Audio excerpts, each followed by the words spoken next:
pagi semua. Hari ini kita akan mendapatkan sedikit ilmu dari Pak Ramlin. Jadi mohon disimak baik-baik. Kemudian nanti saya minta masing-masing kita menanggapi, kemudian menghubungkan dengan materi neuroscience yang sudah pernah kita pelajari bersama. Oke, silakan. Terima kasih banyak. Selamat pagi kita semua.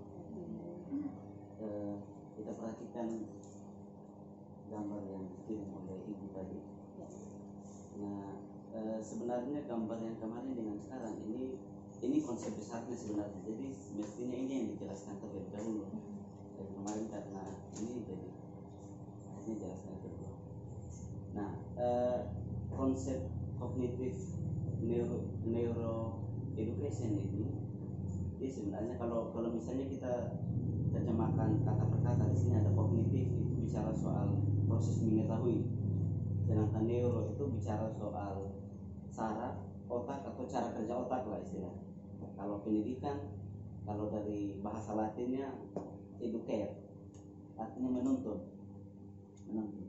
Nah, kalau inti dari kognitif neuro education ini intinya adalah yang pertama itu dalam pembelajaran itu perlu mempertimbangkan cara kerja otak anak, bagaimana dia bisa menerima dan memproses informasi yang disampaikan.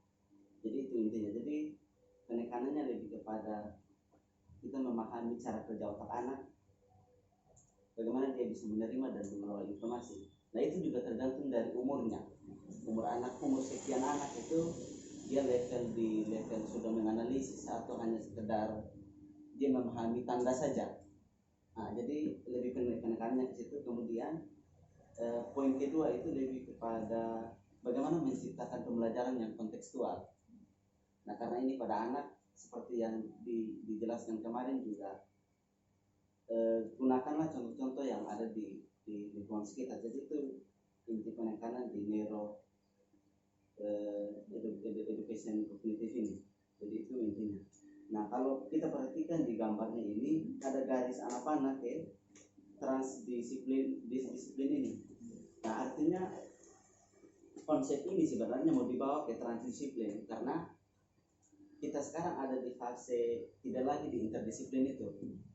Karena ini di sini dijelaskan birth of the new discipline. Jadi ini kelahiran cara pandang baru lah dalam pendidikan begitu. Jadi dibawa dari kognitif neuro education ke transdisiplin ini.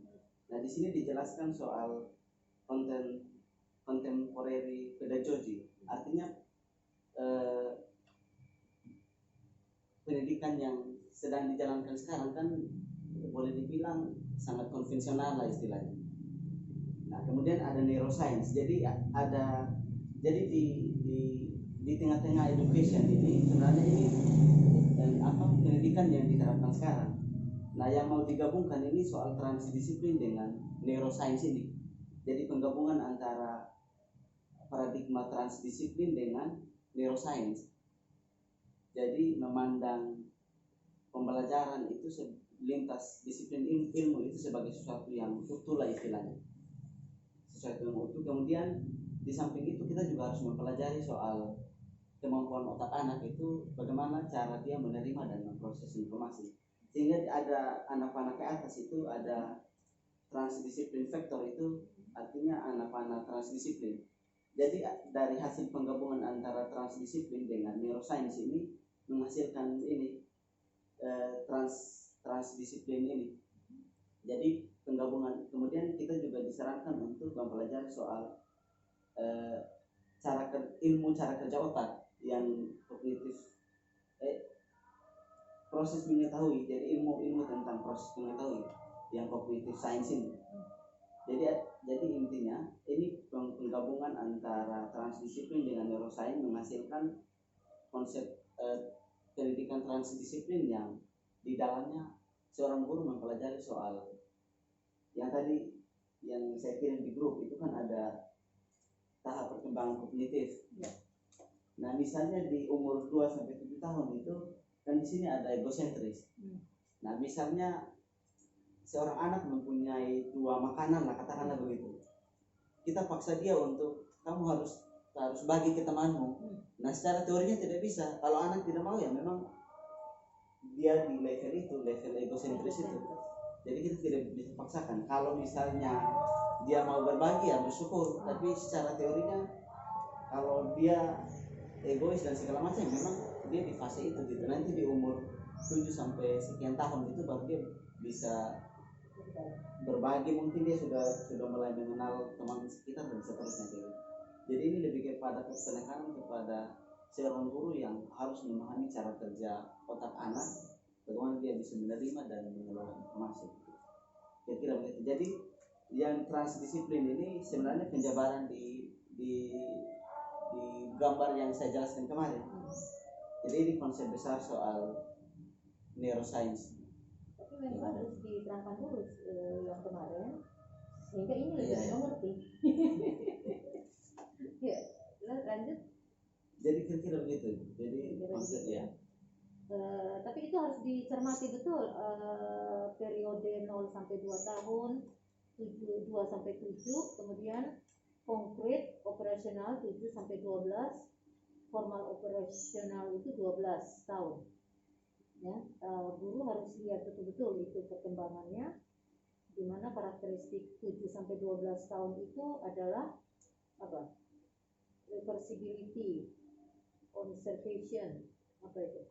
Classification, mencairkan egosentris, sudah tidak egosentris lagi, itu di 7 sampai 12, mulai memahami bahasa verbal, memahami hal-hal yang konkret.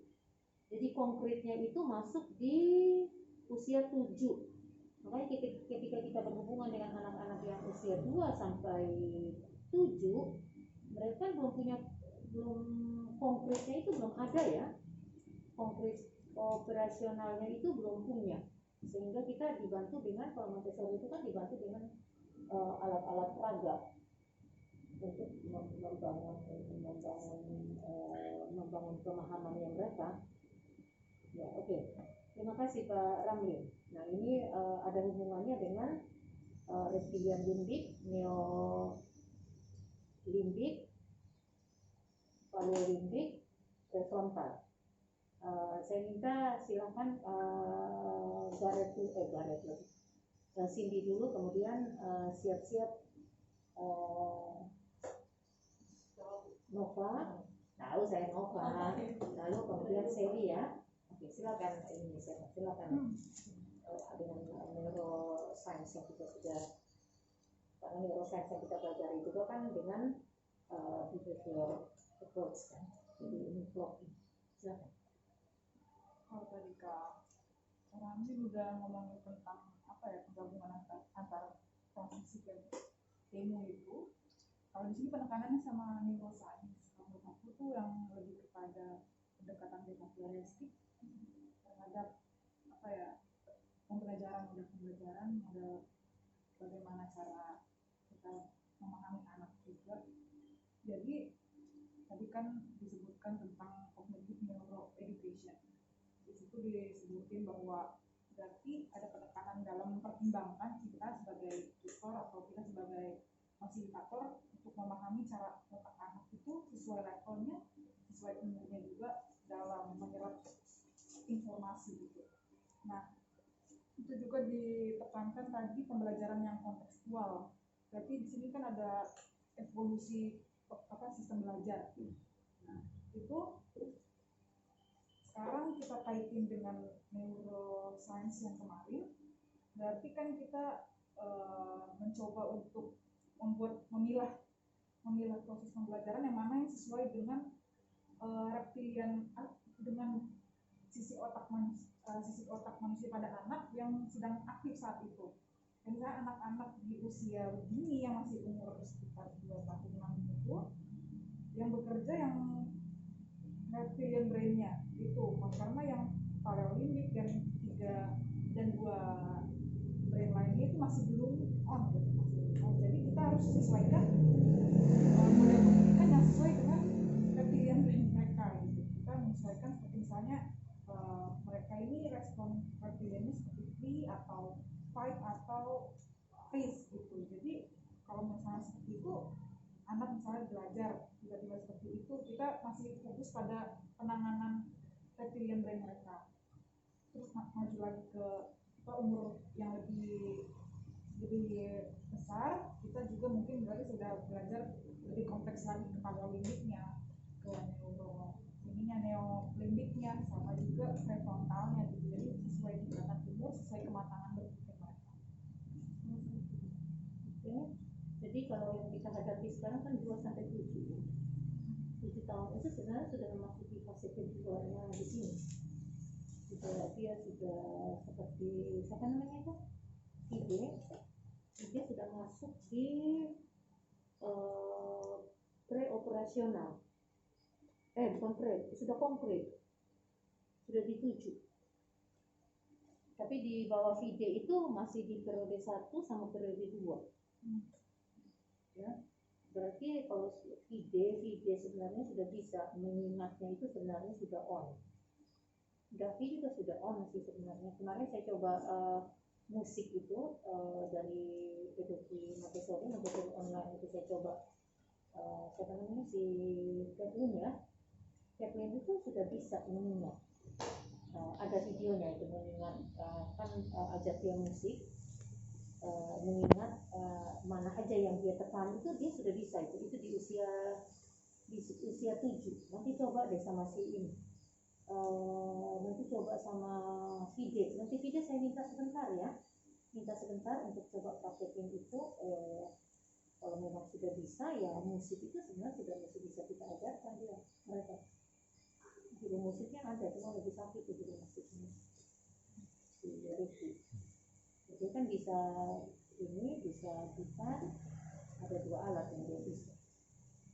Bisa musik, alat musik. Sedikit gitar. Oke. Jadi yang bisa alat musik tolong sumbangkan untuk anak-anak kita. Ya, supaya siapa tahu mereka ada minat di musik, kita kan belum tahu itu semua. Oke, silakan siapa namanya? Mama. Kalau perkembangan yang hari ini dibahas kabel ini saja ya. Kabel dan itu yang tadi saya share gitu. Yang bawahnya juga. Iya, yang bawah kan tadi yang baru dibicarakan sama Pak Ramil kan yang bawah itu. Jadi kaitannya saya akan lihat yang kabel dulu itu mungkin dari segi bahasa Bu. Dari perspektif bahasa itu mungkin bisa yang saya tangkap kemampuan bahasa anak berdasarkan umurnya tuh berbeda-beda. Dari yang pertama bahasa muncul setelah beberapa bulan, jadi kemampuan untuk berkomunikasi atau menyampaikan informasi ke orang lain atau dalam dia menyerap atau memahami informasi itu belum terlalu berkembang, itu di usia 0 sampai 2 tahun. Terus egocentric speech, socialist speech itu lebih ke apa yang dia mau baru yang dia utarakan. Jadi apa yang ada kepentingannya sama hubungan sosial dia baru beberapa kata-kata saja yang bisa dia utarakan atau sampaikan. Terus kalau yang mulai memahami bahasa verbal, memahami hal-hal yang konkret itu 7 sampai 12 tahun ketika dia memiliki kemampuan conservation, kayak dia memiliki kemampuan untuk berkembang. Terus seriation itu dia bisa memisahkan ukuran panjang, berat, volume, itu adalah seriation, kemampuan seriation itu. Makanya di Montessori kan ada alat-alatnya ya Bu, jadi ukuran itu kayak berdasarkan warnanya, tingkatannya, volumenya, panjangnya, lebarnya itu bertahap, karena emang dalam otak mereka itu seriationnya sedang berkembang 7 sampai 12 tahun. Lalu mampu mengklasifikasi, pengelompokan, misalnya pengelompokan hewan yang makan tumbuhan, hewan yang makan daging, terus pengelompokan warna merah gitu, seperti apa, biru seperti apa. Kemudian mencairnya egosentrisme, jadi yang tadinya reptiliannya sedang on pointnya itu Bu, seperti Filio kan mungkin masih reptiliannya besar sekali. Nah itu di usia seperti On sekali, enggak besarnya mungkin sama, iya. lagi on-onnya ya. Nah terus umur kayak video gitu udah mulai autopilotnya udah mulai berkembang, karena dia mulai mengurangi reptiliannya, terus dia lebih ke kebiasaan sih kalau yang saya perhatikan dari PAUD. Jadi kalau mereka masuk terus mereka terbiasa cuci tangan, terus menaruh tas, terus saling sama gurunya itu menurut saya sudah autopilot, jadi berkembang di neurolimbiknya ya Bu ya. Neurolimbiknya itu 7 sampai 12 tahun itu berkembang kebiasaannya. Jadi mereka itu akan terpupuk kebiasaannya seperti apa kalau misalnya di sekolah sama di keluarganya tuh diawasi sama orang tua dan guru. Itu sudah on-onnya autopilotnya. Lalu mulai memahami bahasa verbal, memahami hal-hal yang konkret. Kenapa? Karena dia sudah bisa mengelompokkan tadi, jadi sudah bisa mengklasifikasi sesuatu. Artinya dia bisa paham kelompok, warna merah itu yang seperti apa, biru seperti apa, yang baik itu seperti apa, yang diperintahkan guru seperti apa. Dia tahu kepentingan dia harus seperti apa, itu mulai sadar. Itu usia 7 sampai 12 tahun. Maka dari itu dia bisa mengkaitkan, kalau dalam bahasa mungkin yang tadinya hanya tahu content word aja, sekarang tahu function word. Function word itu seperti dia tahu kata penghubung, dia tahu kata depan, kata awalan, dia tahu bagaimana mengelaborasi sebuah ide menjadi satu pernyataan gitu. Jadi prefrontalnya udah bekerja. Prefrontalnya juga belum terlalu.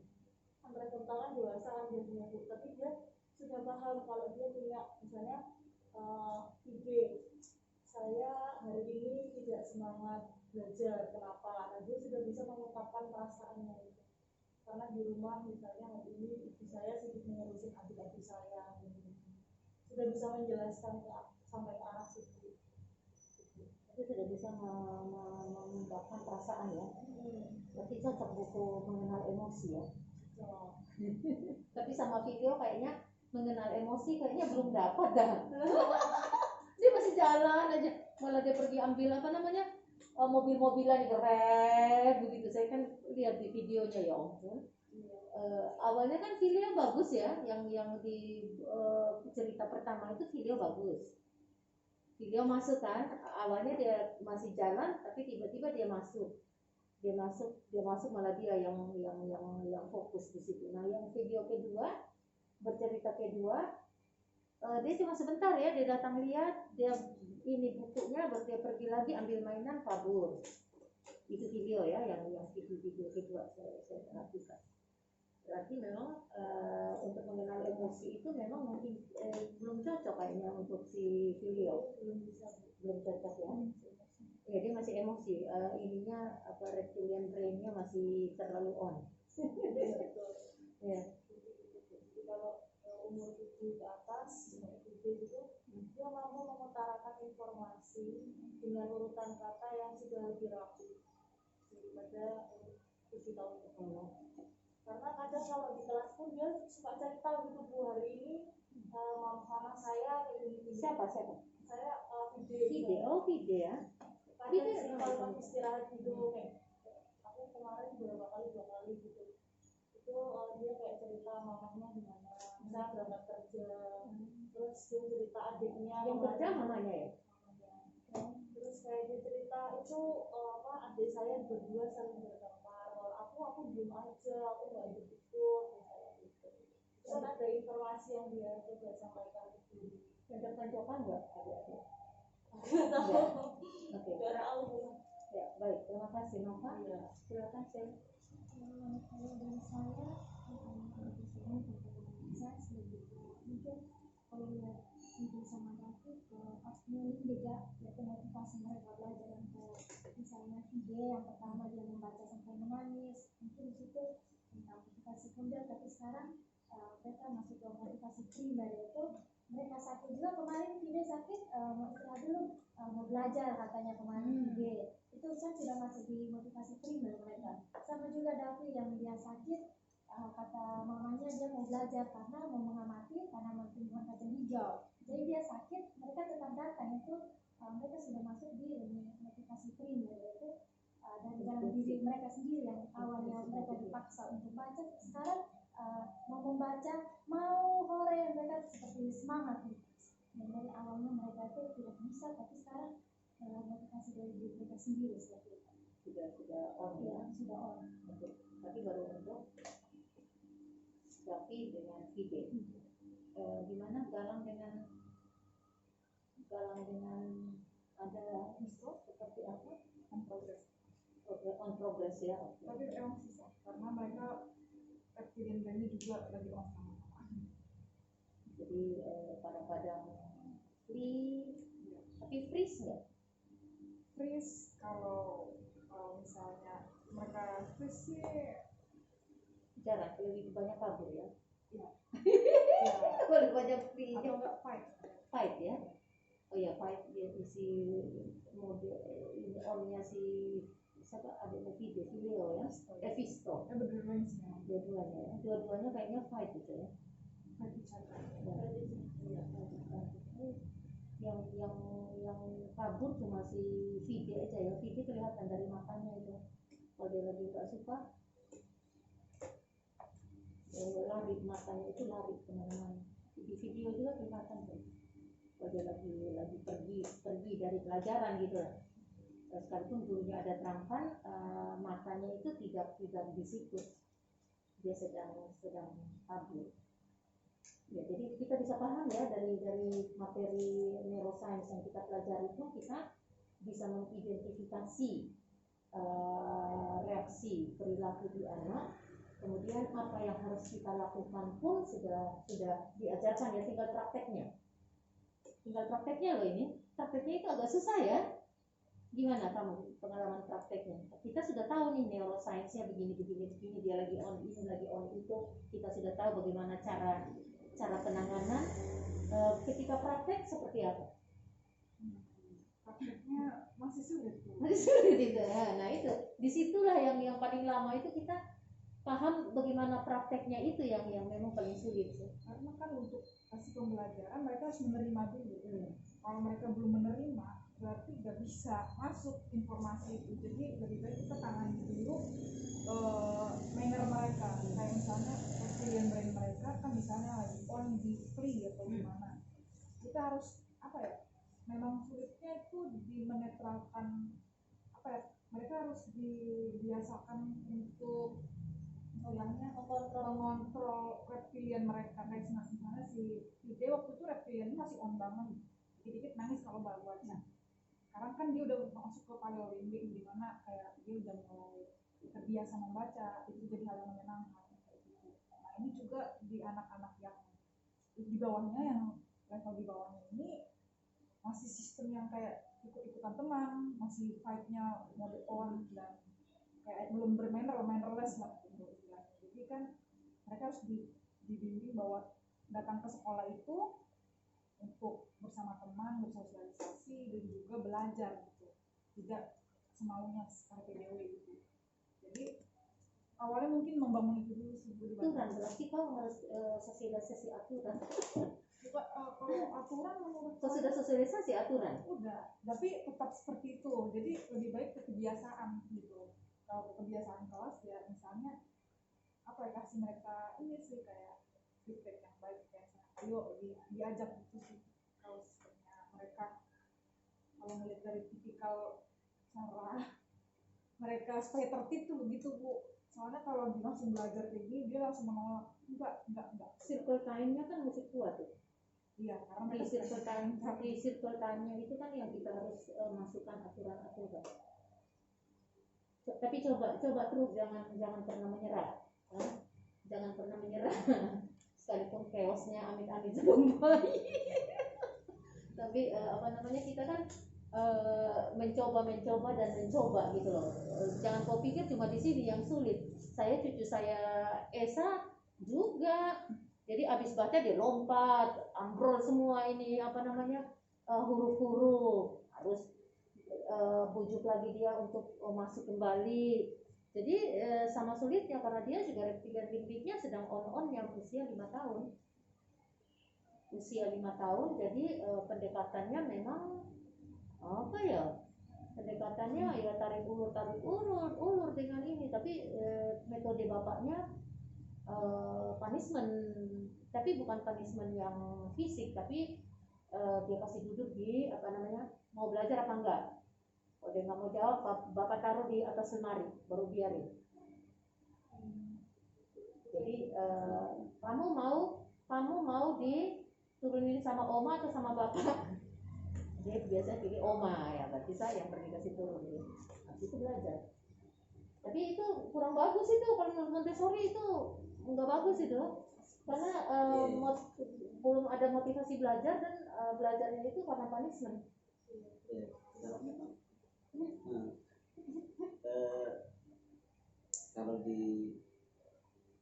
ilmu psikologi yang disampaikan oleh Sigmund Freud itu memang anak masih cenderung untuk melakukan hal-hal yang penting enak.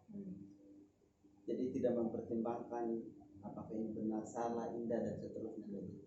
Nah memang mungkin dari sudut pandang Montessori itu ini, tapi memang anak memang ada di fase itu dan yang paling mungkin dilakukan adalah pendekatan pembelajaran itu behavioristik itu.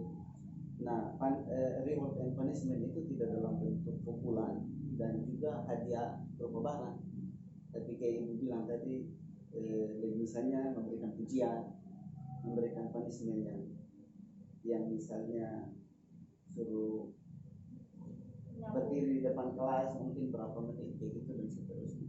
Dan guru bisa lebih kreatif untuk, karena kita sudah punya konsep dasar, jadi tinggal kira-kira yang cocok bagaimana. Jadi kreativitas guru itu diperlukan di situ. Kira-kira cara menghukumnya seperti apa yang halus tapi memberi dampak gitu. Jadi memberi dia. Jadi tidak harus dengan pukulan kalau misalnya menghukum, tidak harus dengan memberikan uang ketika memberikan penghargaan.